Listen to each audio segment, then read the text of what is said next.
année, à la veille du Nouvel An, le président de la République s'est adressé à la nation hier soir en direct sur notre antenne.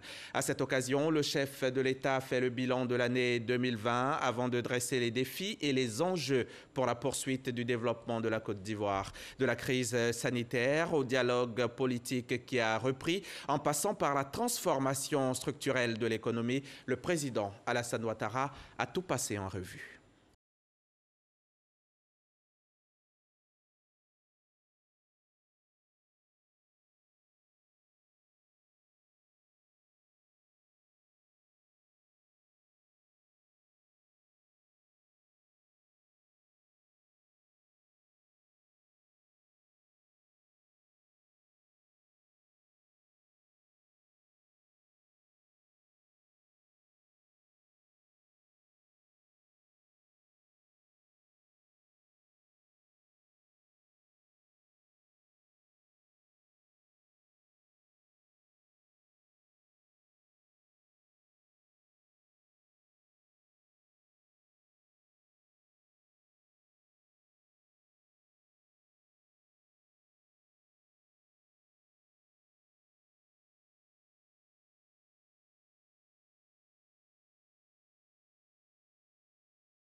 Ivoiriennes, Ivoiriens, mes chers compatriotes, chers amis de la Côte d'Ivoire, c'est toujours avec un plaisir renouvelé que je m'adresse à vous à l'occasion du traditionnel message à la nation qui marque le passage à la nouvelle année.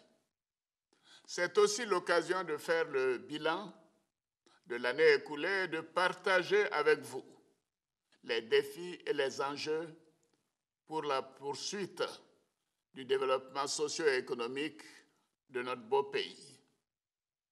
Nous abordons tous l'année qui s'annonce avec beaucoup d'espérance.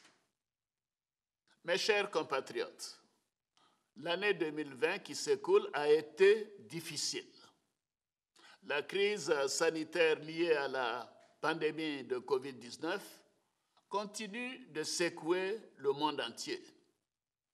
La paix et la cohésion sociale dans notre beau pays ont été mises à l'épreuve à la faveur de l'élection présidentielle du 31 octobre 2020.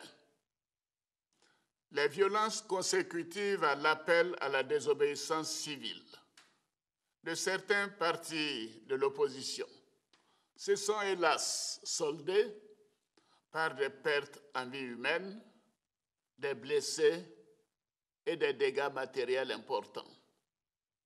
Bien évidemment, la justice fera son travail afin que les responsabilités soient situées et la loi sera appliquée dans toute sa rigueur. Je voudrais à nouveau m'incliner devant la mémoire des 87 victimes de ces violences et exprimer toute ma compassion à leurs familles. La solidarité de l'État continuera de leur être manifestée. Je me félicite de toutes les initiatives du corps préfectoral, de la chefferie traditionnelle, des guides religieux et de toutes les bonnes volontés qui ont permis d'éviter le pire dans plusieurs localités. Je félicite tout particulièrement les forces de l'ordre pour leur attitude républicaine, leur professionnalisme et la retenue dont elles ont fait preuve face aux provocations durant toute la période électorale. Ces événements malheureux nous invitent à une attention, à une vigilance permanente pour préserver la paix, la stabilité et la cohésion sociale si chères aux habitants de notre beau pays. Mes chers compatriotes, la Côte d'Ivoire à l'instar des pays du monde entier, a été touché par la pandémie de la COVID-19. Cette pandémie a bouleversé nos vies. Beaucoup de nos concitoyens ont vu leur activité s'arrêter. D'autres se sont retrouvés en congé forcé, en chômage partiel, ou ont expérimenté le télétravail. Certains en sont malheureusement décédés, laissant leur famille dans le désarroi. L'appareil productif de notre pays a connu un ralentissement avec une révision du taux de croissance du produit intérieur brut à environ 2% cette année 2020, contre environ 7,2% initialement prévu, ainsi qu'une baisse des marges financières de l'État. Dès l'apparition du premier cas dans notre pays le 11 mars 2020, le gouvernement en a fait une priorité avec l'appui de nos partenaires de développement, en particulier l'Organisation mondiale de la santé, l'OMS. L'État a assumé son rôle régalien en protégeant les habitants de notre pays et en apportant un soutien à notre économie. Le gouvernement a d'abord mis en place un plan de riposte sanitaire d'urgence d'une valeur de 95 milliards 880 millions de francs CFA. Le dispositif sanitaire de ce plan comprend notamment le renforcement des moyens de prévention avec l'acquisition de 240 millions d'unités de masques, dont 180 millions distribués gratuitement au personnel soignant et aux populations à fin décembre. Le gouvernement a également mis en place des infrastructures adéquates pour dépister les cas suspects et les prendre en charge le cas échéant. Ainsi, 13 sites de dépistage ont été rendus opérationnels dans le Grand Abidjan et les moyens des districts sanitaires ont été renforcés pour assurer une couverture nationale en matière de dépistage. Cela a permis de tester environ 240 000 échantillons à la mi-décembre et les cas confirmés pris en charge gratuitement. Une capacité d'hospitalisation de plus de 600 lits additionnels a été mise en place à Abidjan et dans les 11 villes de l'intérieur du pays. Ce dispositif donne des résultats très encourageants. À la date du 30 décembre 2020, notre pays compte 22 366 cas confirmés, dont 21 909 guéris, soit un taux de guérison d'environ 98%, 320 cas actifs et malheureusement 137 décès. Le taux de létalité est d'environ 0,61% en Côte d'Ivoire, soit l'un des plus bas en Afrique et à l'échelle mondiale. Le taux de positivité, qui reste autour de 5% depuis septembre 2020, montre que la pandémie est maîtrisée. Un plan de soutien économique, social et humanitaire de 1 700 milliards de francs CFA a ensuite été mis en place pour apporter un concours financier direct aux populations, aux grandes entreprises, aux petites et moyennes entreprises, les PME, et aux entreprises du secteur informel. Cette approche qui couvre l'ensemble des composantes de notre tissu économique a permis d'atténuer l'impact de la crise. Ainsi, à la mi-décembre 2020, C'est un montant cumulé de 159 milliards de francs CFA qui a été décaissé, dont 50 milliards au profit des filières agricoles. Cet effort a servi à soulager sur toute l'étendue du territoire 156 000 ménages défavorisés, 60 300 acteurs du secteur informel, 570 petites et moyennes entreprises, 68 grandes entreprises et de nombreux acteurs des filières agricoles. La Côte d'Ivoire est citée en exemple pour sa gestion judicieuse et rigoureuse de cette crise. La mise en œuvre dynamique et efficiente de nos différents plans a permis de réduire le taux de contagion et de décès, limitant ainsi les impacts économiques et sociaux.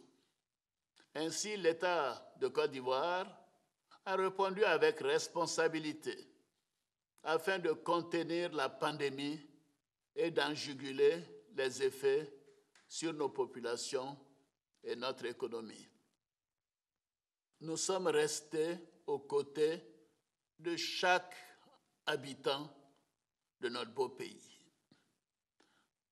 Je félicite tout le personnel médical, civil et de sécurité qui est en première ligne face à cette pandémie. Votre engagement total et constant a permis de sauver de nombreuses vies.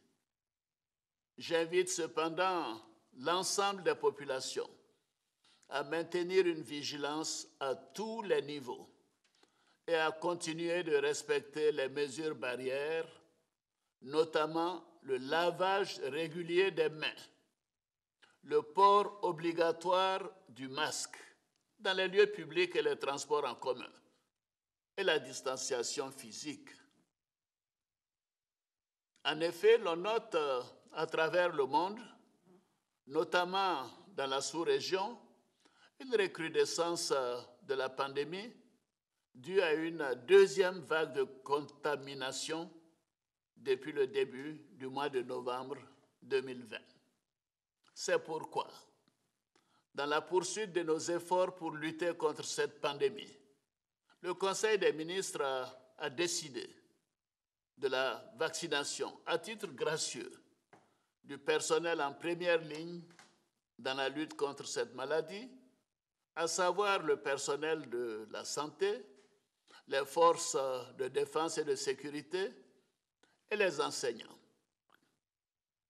Une deuxième vague de vaccination concernera les personnes âgées de plus de 50 ans, les personnes avec des pathologies chroniques et les voyageurs internationaux.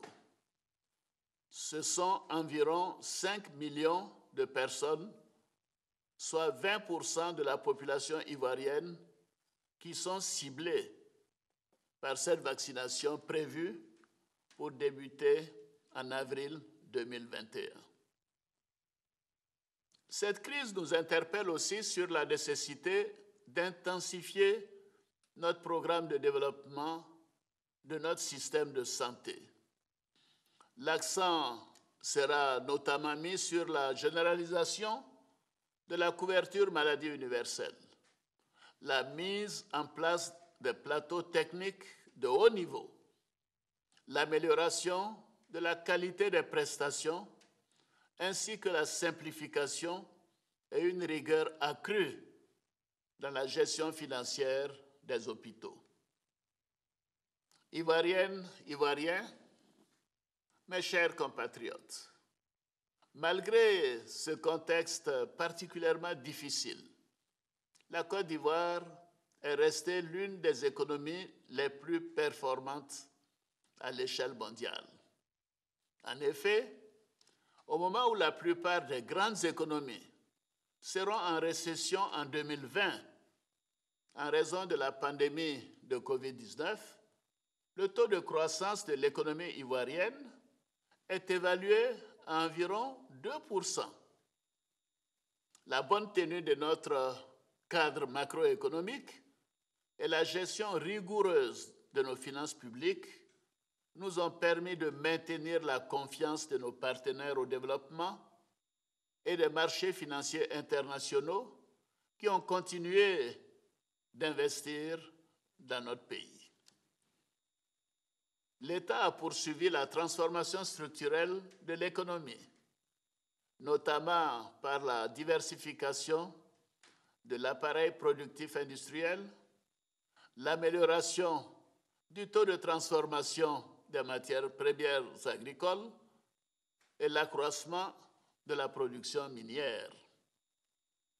Cet élan d'accélération de la transformation structurelle s'appuie sur la mise en œuvre de programmes de partenariat avec le secteur privé, notamment en ce qui concerne les produits de base comme l'anacarde, l'EVA et le cacao. L'accent a également été mis sur la poursuite de l'extension et l'entretien du réseau routier dans les villes et sur l'ensemble du territoire national. Ainsi, malgré les restrictions sanitaires, nous avons pris les dispositions pour accélérer et achever les travaux de construction de plusieurs nouvelles routes bitumées, notamment les routes Tchebisu-Djidievi, Bunjali-Odjene, Odjene-Gweleban, Ferke-Kong, Agoville-Séchi, Bouna, Doropo, frontière du Burkina, Divo-Guitry, côtière, et Danané, frontière de Guinée. L'année 2021 verra l'intensification de nos activités sur les infrastructures routières et nos interventions porteront sur un minimum de 1313 km de routes en cours de bitumage et la poursuite de la construction de 33 ponts et échangeurs. De nombreux projets structurants ont été initiés pour le développement des ports d'Abidjan et de San Pedro, en vue d'améliorer leur compétitivité. Ainsi, la construction d'un nouveau terminal céréalier au port autonome d'Abidjan, lancé au cours de cette année 2020, permettra d'accroître considérablement la capacité de stockage et d'apporter une solution durable à la problématique de la sécurité alimentaire en Côte d'Ivoire et dans la sous-région. Mes chers compatriotes, chers frères, chères sœurs, les actions menées par le gouvernement ont permis d'améliorer de manière substantielle les conditions d'accès à la santé et à la protection sociale, à l'éducation, à l'électricité, à l'eau potable et à l'assainissement. Une plus large proportion de la population bénéficie aujourd'hui de la couverture maladie universelle. En ce qui concerne l'électricité, la baisse du tarif social est une mesure concrète de lutte contre la cherté de la vie afin d'améliorer le pouvoir d'achat des Ivoiriens. C'est dans ce sens que j'ai pris la décision de la suppression des frais de cotisation des comités de gestion des établissements scolaires, c'est-à-dire les COGES, dans le primaire et le secondaire.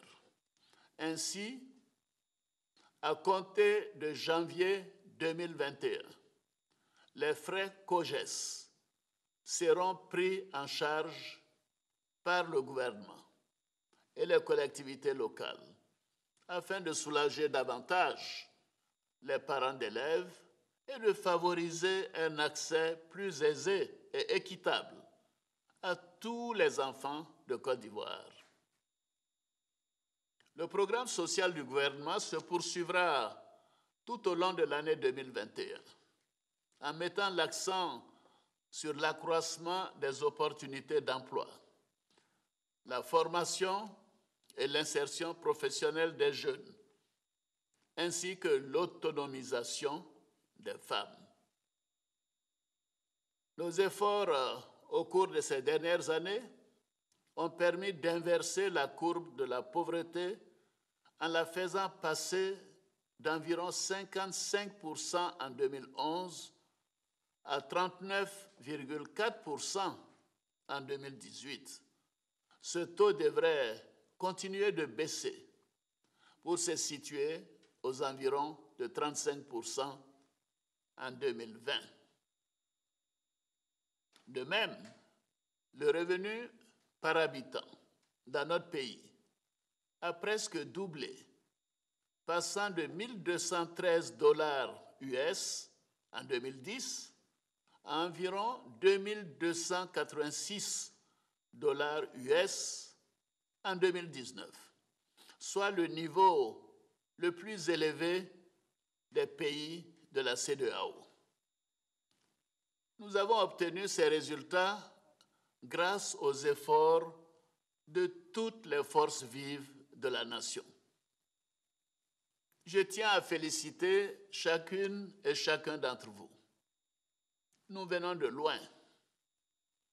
Nous avons fait du chemin depuis 2011. Je sais que les défis sont encore nombreux.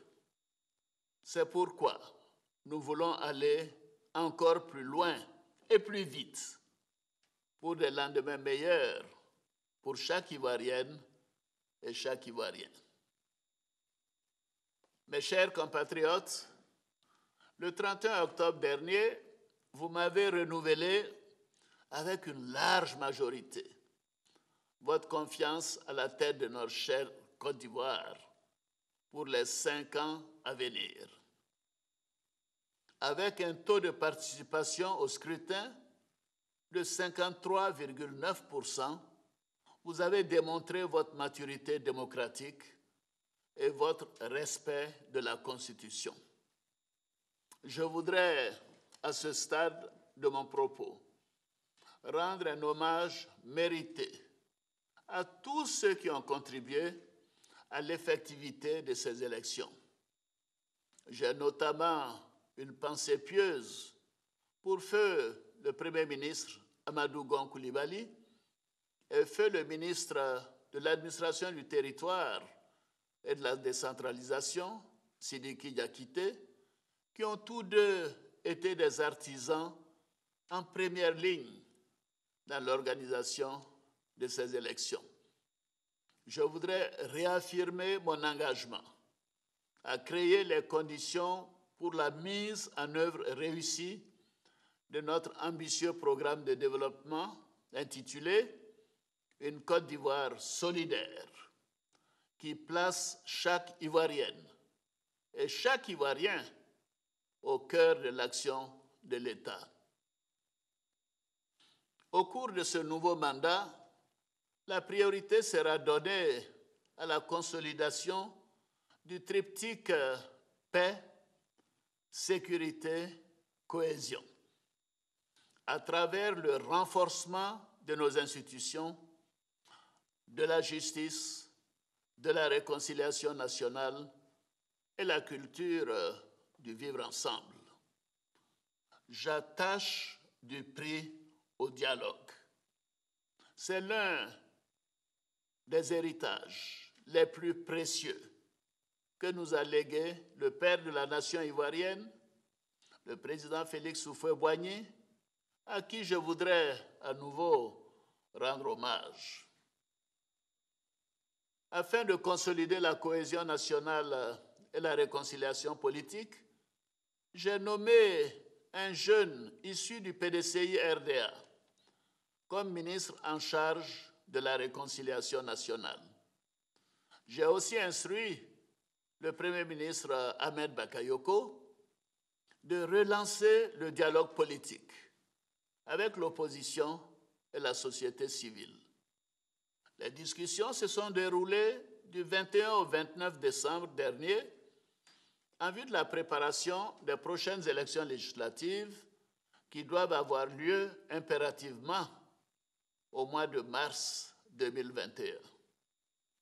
Je salue l'adhésion de toutes les parties concernées à ce processus, qui a enregistré la participation de tous les partis et groupements politiques, ainsi que de la société civile.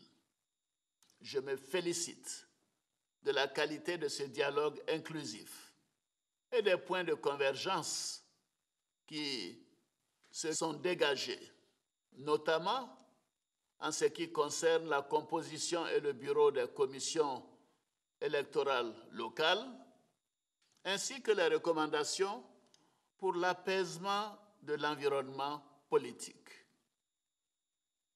Je note la décision de mettre fin au mot d'ordre des désobéissances civiles, annulant ainsi le CNT et le boycott actif.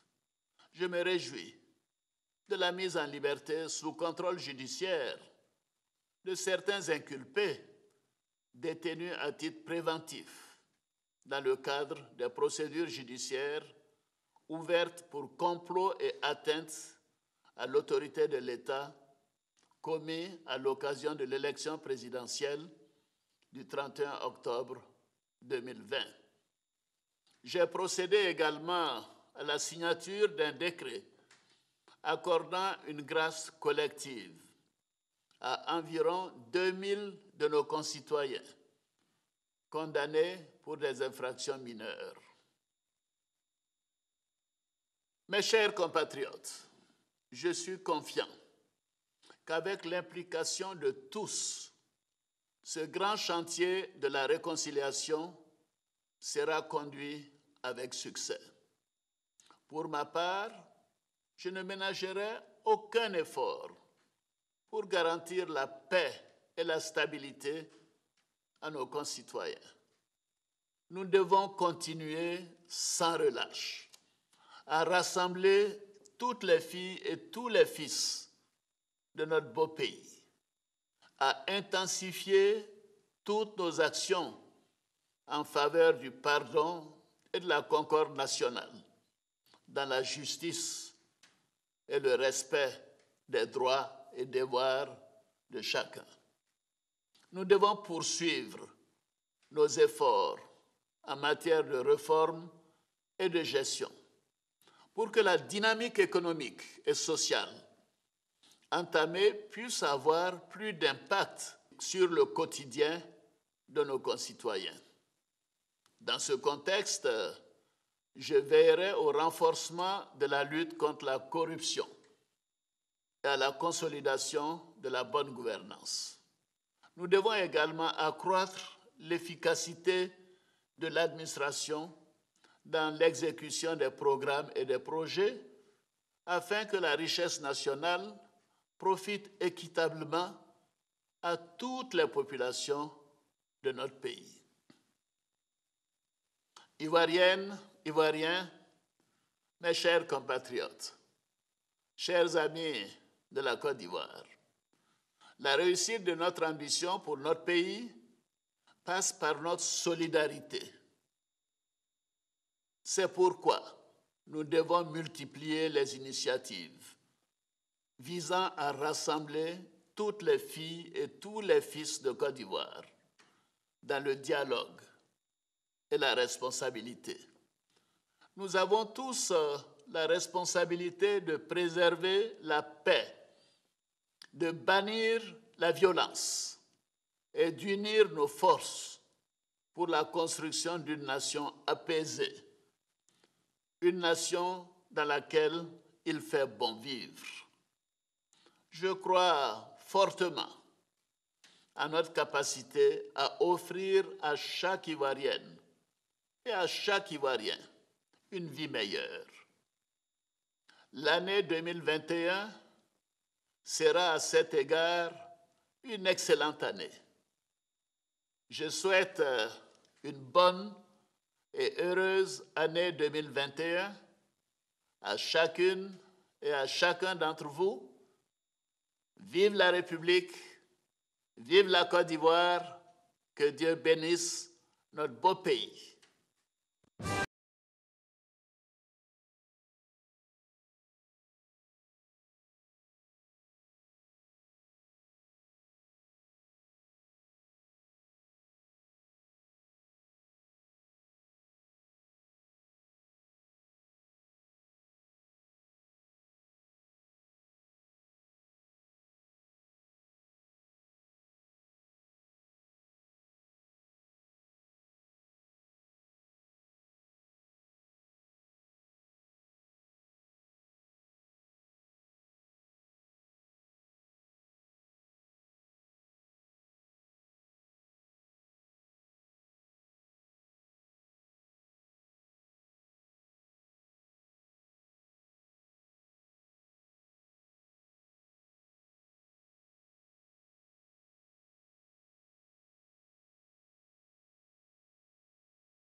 C'était l'adresse du chef de l'État à l'occasion du traditionnel message à la nation qui marque le passage à la nouvelle année. Les feux d'artifice aussi marquent le passage à la nouvelle année. Cette année, spécialement, ces feux d'artifice étaient éclatés et la cérémonie officielle s'est faite dans la nuit d'hier à aujourd'hui dans la commune de Koumassi. Vous le voyez, c'était un moment magique qui a eu le mérite de nous faire oublier un tant soit peu la tragédie de 2020. Issa Tchonanyeo nous en parlera ce soir dans le 20h avec Marie-Laure Ungoran. On se souhaite la bonne année, mais on ne se fait pas la bise. On le sait, le cœur y est. La page 2020 est tournée, mais la pandémie de Covid-19 ne s'arrête pas avec la fin de l'année. L'année 2020 a été si particulière que le monde d'après, nous l'imaginons meilleur. Et c'était la prière hier soir dans tous les temples et toutes les paroisses visitées par nos équipes lors du réveillon. Une nouvelle année dans la santé, une nouvelle année dans la paix véritable. Frédéric Oulaye et Franck Quadio nous en parleront également ce soir. Soyez au rendez-vous, c'est 20h sur RTI1 avec la talentueuse Marie-Laure Ungoran. Il y a tout juste un an, mais cela nous semble déjà une autre époque. Les rassemblements étaient permis et tout le monde attendait 2020, mais rien ne s'est passé comme prévu. Cette année, c'est presque en marchant sur les œufs, tout en faisant attention que l'on a célébré partout le réveillon de la Saint-Sylvestre. À Boaké, dans la région de Bouaké, les forces de sécurité se sont assurées que tout se passe bien. 280 éléments des forces de défense et de sécurité mobilisés pour la sécurisation de la nuit de la Saint-Sylvestre à Boaké. Premier lieu de rassemblement, la 3e Légion de gendarmerie où les éléments des FACI, de la police, de la gendarmerie, etc. ont reçu les consignes. Il s'agit de la sécurisation des personnes et de leurs biens. Pour cette nuit, un sacrifice vous est encore demandé, tout comme ça s'est passé le 24 décembre. C'est-à-dire veiller à la sécurité des personnes et des biens, mais surtout veiller à la quiétude et à la sécurité de tous ceux qui seront en train de fêter ce soir. C'est pour cela qu'en plus des éléments habituels, il y a des éléments qui sont là en renfort. Les équipes seront en mixité. Il faut agir ainsi. Si chacun a le droit de rendre compte à son chef, chacun a le devoir d'exécuter les ordres qu'il va recevoir du chef de contingent. Les lieux de culte, les endroits névralgiques de la ville ont ainsi enregistré la présence des forces de défense et de sécurité. Cette sécurisation de la ville rentre dans le cadre de l'opération Mirador lancée le 15 décembre 2020 par les hauts commandements de l'armée. Feux d'artifice, constellations d'étoiles illuminant le ciel de Boaké. C'est ainsi que les populations ont accueilli 2021. C'était un reportage de nos confrères de RTI Boaké. De retour ici à Abidjan. Ils sont deux. Ils sont nés il y a seulement quelques heures au CHU d'Angré à l'orée de 2021. Avec eux, on oublie 2020 qui est derrière nous. Place à une année d'espoir où on espère que tout se passera bien. Eugène Akawele a rendu visite à ces nouveau-nés dans la nuit, les bras chargés de cadeaux. Question de leur souhaiter la bienvenue dans un monde en proie à tant de difficultés. CHU d'Angré ce jeudi 31 décembre. Il est minuit quand le ministre de la Santé et de l'Hygiène publique arrive dans l'établissement. Direction, le service de gynécologie obstétrique. Ici, peu avant minuit, ce service a reçu et fait accoucher 2 femmes. Une par césarienne qui était toujours au bloc opératoire lors de notre passage et une autre par voie basse. En tout cas, ça s'est bien passé. Elle est sage, elles ont été gentilles. Je voulais dire merci à monsieur le ministre pour tout ce qu'il a fait. Nous avons eu 2 bébés, un bébé masculin et un bébé féminin. L'autre, la première, elle est arrivée à 20h42. Elle a accouché à minuit 1 minute. Et la seconde est arrivée à 23h. Elle a accouché à minuit 3. Le ministre Akaoulé a été présenté au nouveau-né. Il a également rassuré le personnel soignant de tout mettre en œuvre pour réduire toute forme de mortalité maternelle dans les établissements hospitaliers. Nous souhaitons à ce jeune couple une bonne et heureuse année 2021 et à chacun de nous, à toute la population ivoirienne, une bonne et heureuse année 2020. La bataille n'est pas gagnée. Il y a de gros risques en ce moment. Depuis 4 jours, les chiffres augmentent, les cas positifs augmentent. Et nous voudrions saisir cette occasion pour demander à nos compatriotes de respecter les mesures barrières. Le centre hospitalier et universitaire CHU d'Angré est situé dans la commune de Cocody. C'est le 5e CHU de notre pays avec une capacité d'accueil de 250 000. Bonne et heureuse année donc à tous ces petits, tous ces tout petits qui nous rejoignent dans le rude combat sur Terre. Car nous sommes en 2021, mais le monde est toujours cadenassé par le coronavirus. Noël et jour de l'an sacrifiés du fait du monstre. Il faut savoir faire les bons choix au bon moment. Le respect des gestes barrières, voilà le choix à faire.